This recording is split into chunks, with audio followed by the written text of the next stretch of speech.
Hello students. तो अभी फिलहाल जैसे कि यूजीसी का एक नोटिफिकेशन आया था दिसंबर में, इवन बिफोर दैट कि हम वो लोग सिलेबस अपडेट करेंगे। मेरा एक तो छोटी छोटी कहीं कहीं वीडियोस इस चीज के ऊपर ऑलरेडी है, लेकिन फिर भी आप लोगों को ये बताना जरूरी है कि नया सिलेबस क्या होगा, किस पैटर्न पे होगा, कैसा होगा। ये बार बार स्टूडेंट्स मुझसे पूछ रहे हैं, बार बार ये क्वेश्चंस आ रहे हैं, जितने भी अभी इंक्वायरीज आ रही हैं। मैंने देखा है कि 70% स्टूडेंट्स का ये क्वेरी है कि अपडेटेड सिलेबस क्या होगा, क्या चेंजेस उसमें आ सकते हैं। गाइस, बहुत ज्यादा चीजें तो मैं इसमें आप लोगों को कुछ कन्विंसिंग तरीके से नहीं बता पाऊंगी, लेकिन हाँ ऑब्वियसली एक to be a member of CSIR UGC और हम जब इन सब चीजों में रिसर्चर्स के अंदर रहते हैं, हम इसमें काम करते हैं, तो we know how basically an organization is working on something. So जो भी लिंक्स हैं वहां पे जो भी चीजें हैं, उसी तरीके से मुझे भी ये पता लगा है कि सिलेबस किस तरीके से अपडेट हो रहा है, सिलेबस किस तरीके से बनाया जा रहा है। सबसे पहले हम बात करते हैं पेपर 1 की। पेपर 1 में यूजीसी किस तरीके से काम कर रहा है। पेपर 1 में यूजीसी ये देख रहा है कि उसमें कौन कौन से पोर्शन है जो बीइंग एन असिस्टेंट प्रोफेसर और रिसर्च स्कॉलर जरूरी है।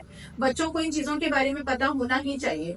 वैसे आपका ऑलरेडी पेपर 1 बहुत ज्यादा कंसोलिडेटेड और बहुत ज्यादा तरीके से बना हुआ है, उसमें कोई चेंजेस की बहुत जरूरत नहीं है, बिकॉज उसमें रिसर्च एंड टीचिंग एप्टीट्यूड जरूरी है। नेट और जेआरएफ के लिए ये दो मैंडेटरी चीजें होती है। दूसरा, हायर एजुकेशन की नॉलेज आपको होनी बहुत जरूरी है। You belong to higher education institution, you belong to higher education field, तो ये बहुत जरूरी है आप लोगों के लिए जानना।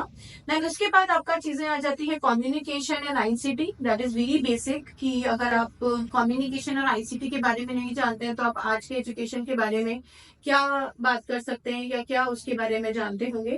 देन छोटा मोटा पोर्शन आपका डीआई रीजनिंग और मैथमेटिक्स का आता है, दैट इज टू जज your analytical skills and comprehension is obviously a basic idea to evaluate persons intellectual question, तो ये बहुत जरूरी है।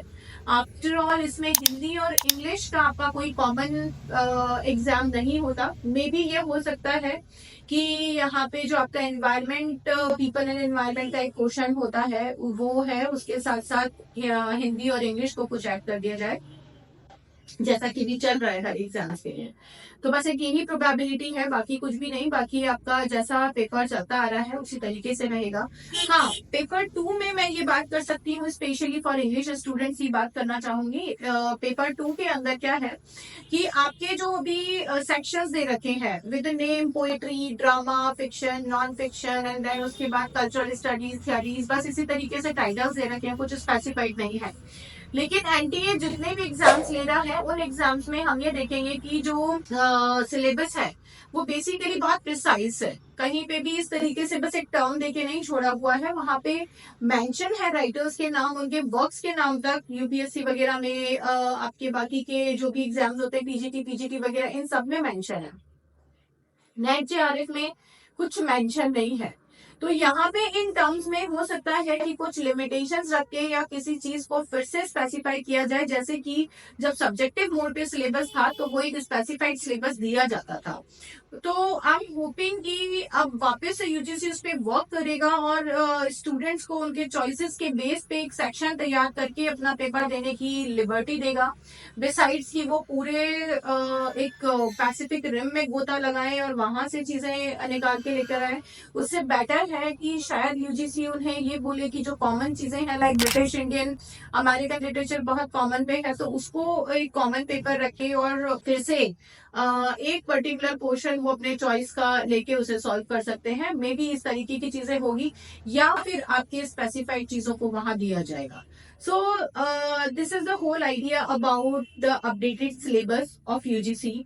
सो बी प्रिपेयर कि अब आपके पास एक स्पेसिफिक चीजें आने वाली हैं, बहुत ज्यादा प्रिसाइज और कॉम्प्रिहेंसिव वे में आपके पास एक नया सिलेबस आने वाला है और बहुत जल्द यूजीसी उसे इंट्रोड्यूस करेगा।